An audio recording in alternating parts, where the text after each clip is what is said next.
And now, ladies and gentlemen, I'm going to welcome a brother that I've had the pleasure and the honor of meeting some months ago at a Tribal Vision gathering. It was my first one, and it also helped to inspire and to lead I into doing more and to be involved more and to enrich I and I self more with individuals and spirits as yourself.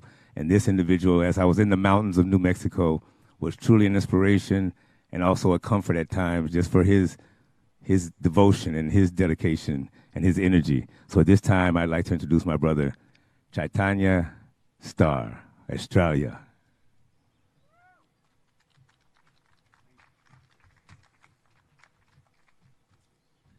Thank you, Octavius. Thank you, Free and Equal. Thank you, United We Stand. It's such an honor and so humbling to be on this stage with such amazing elders and powerful music and prayer. I came from New Mexico. I helped organize a festival since I was a young man called Tribal Vision Festival, where we bring many indigenous First Nation communities together to pray and do ceremony together on stage and in many different camps around. But today I'm here on behalf of Earth 501c3, an organization that has meant a lot to me and has become my blood and spirit in the many years. But first I want to, before I explain too much about Earth, I want to first do a little prayer for harmony and balance in our world. And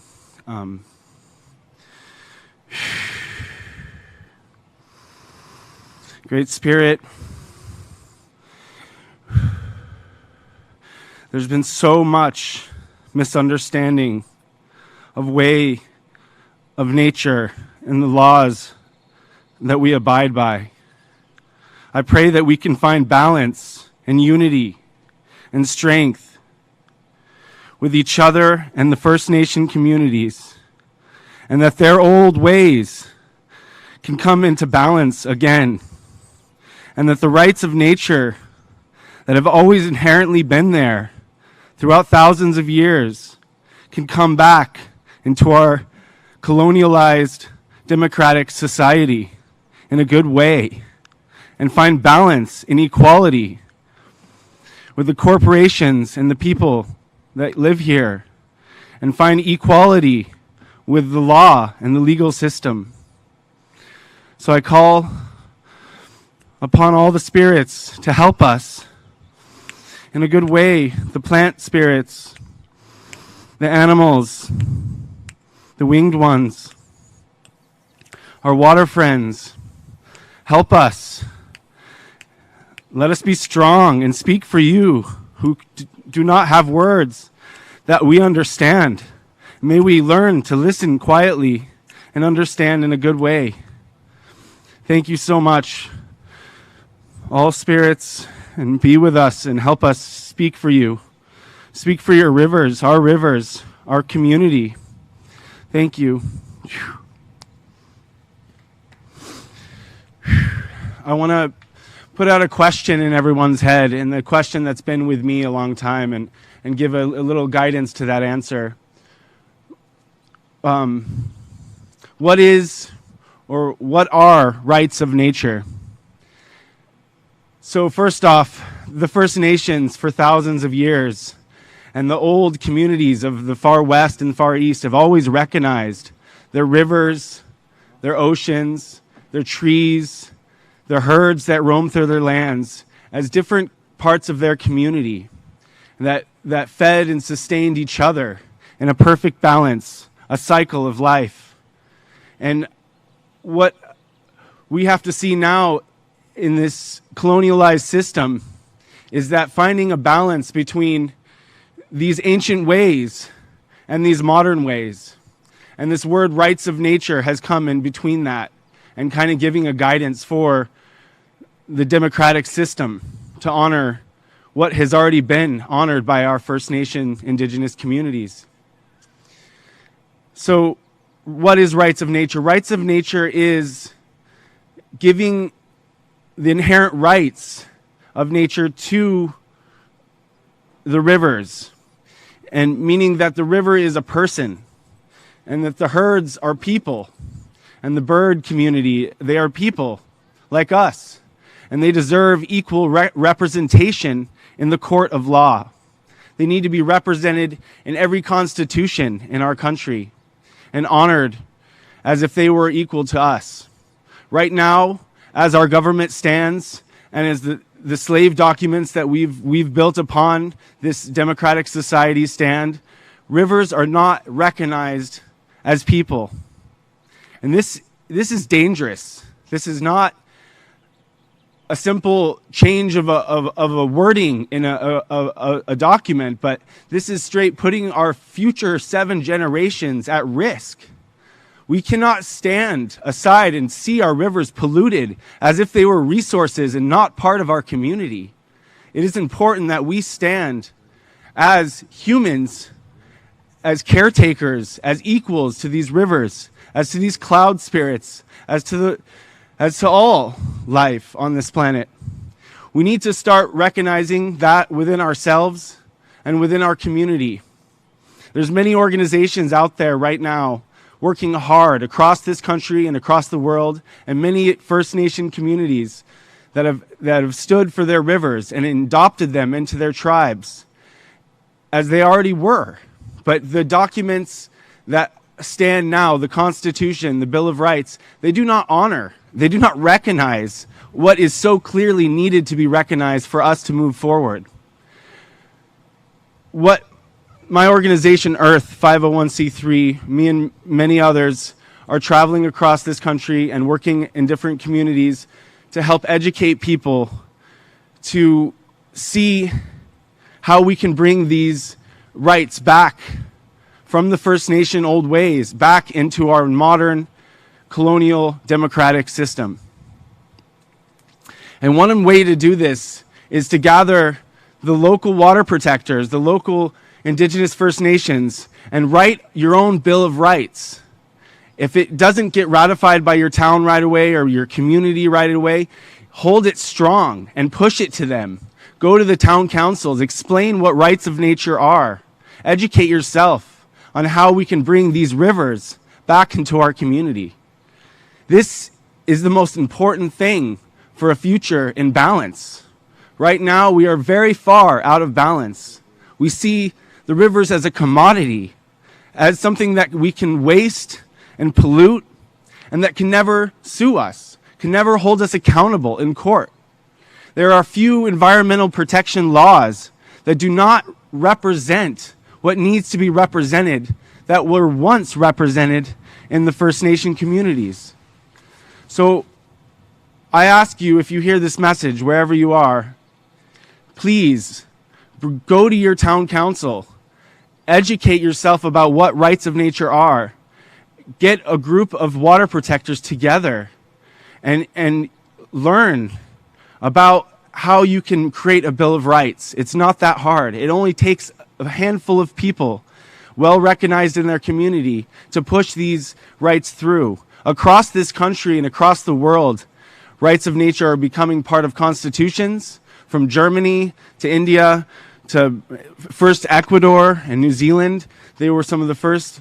And since 2003, we've seen a wave across this country, a movement to change the legal systems that stand and to include the full community, the rivers, the watersheds, the aquifers, the springs, to include them as not just environmental protection, but as entities, equal person, giving personhood to our rivers and our watersheds is the beginning of a new future, a new democracy that we can change together. If we don't have this, we may not have a 7-generation future. We may not have generations to take care of these lands.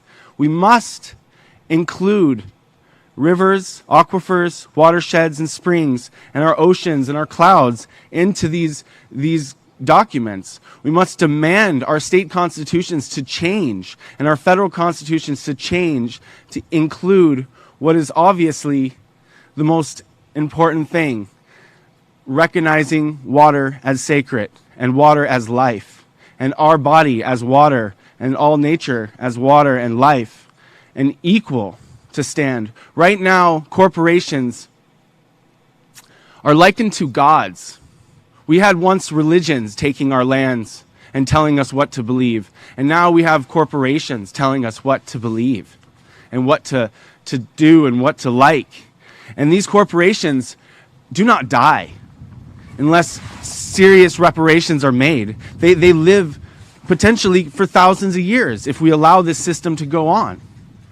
Corporations are charters. It is a stack of paperwork, like a municipality, like a county even.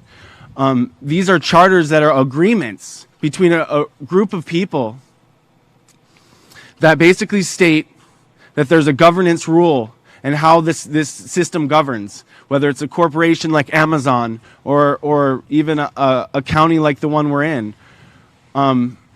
What we need to see happen for ultimate change is to see the rivers rise up as equals in the court of law, in the constitutions and bills of rights. And you can do that in every little town you live in across this country. In every state that we live in, we can write these new words and put rivers back where they belong in equal form to us in our community, recognizing them as part of us and making sure that the reparations that these municipalities, these cities, these corporations have done, these reparations are given back. The rivers are constantly giving to us, and what we need to do is demand these corporations give back money to the rivers. And how they do that is they build a board of directors of often First Nation communities in the local area or water protectors in the local area, and this board of directors is the representation or is able to speak for the river and recognize it as an entity. And like a trust or a nonprofit organization, the river then has the ability to hold accountable corporations and municipalities for their polluting of their livelihood and their sanctity, essentially. Rivers across our country are being constantly destroyed. Last year, I saw 3 rivers alone where there was a mass die-off of many fish, many brothers and sisters, essentially, other life that were thriving at one point, and then soon they found themselves dead because of the acidic nature of the water. And this has to do with many things, but in essence, if we honored those rivers, we tested those rivers, we would see that there was something wrong and out of balance. And what I'm asking is if people find in their heart to bring rivers back into their legal system. And it's not that hard to do, really. It's harder to watch many generations struggle in the coming years. It's going to be harder to watch many other brothers and sisters of nature die off. Many other species die off. Hundreds of species die. Thousands of species die every year due to our mishandling of these governments. The reparations need to start happening soon, but first we need to create bills of rights in our local communities and honor what has always been recognized as our full community, the rivers, the springs, the aquifers. And so I don't really have much more to say than what is really obvious. And for us to live on this planet in a healthy and a good way, and with nature in a good way, we must take these systems and transform them completely to add rights of nature into our Constitution, rights of all community into our constitutions in every state, nationwide, worldwide, for our future to thrive and to be back in balance. And reparations need to happen. I need to be able to go and put stock, not in a corporation, not Amazon, not Google, but put stock into the Rio Grande or into the Colorado. I need to be able to give money to support the river as a whole, and in that river being able to fight back against what they've been forced to go through. Essentially, these documents are slave documents in my mind. Water law is a massive, massive slave document. And the legal system at this point has not fully recognized, and no politician that has run for president or even state governor has even wanted to talk about this. Every time a county has converted over to rights of nature, like Mora in New Mexico, they get sued so hard by these corporations that they cannot stand in their own. So it's important that reparations do happen, but first we need to get the Bills of Rights in place and the constitutions changed. And then the reparations need to soon and quickly happen to see our life in balance once again, to see our future generations safe once again, like they once were for thousands and thousands of years under the First Nations and the indigenous cultures. Thank you, everybody. It's Chaitanya Estrella. And check out my organization, our organization, Environmental Solutions.earth. It's called Earth 501c3, and that's environmental action reaching throughout humanity, acronym Earth. And thank you so much, environmentalsolutions.earth. I have some brochures if anybody needs some basic information, and other organizations that will actually bring rights of nature groups to your town and help you create these bills of rights in a legal sense. And it's been happening across the country, and I recommend it to happen in your community. Thank you very much.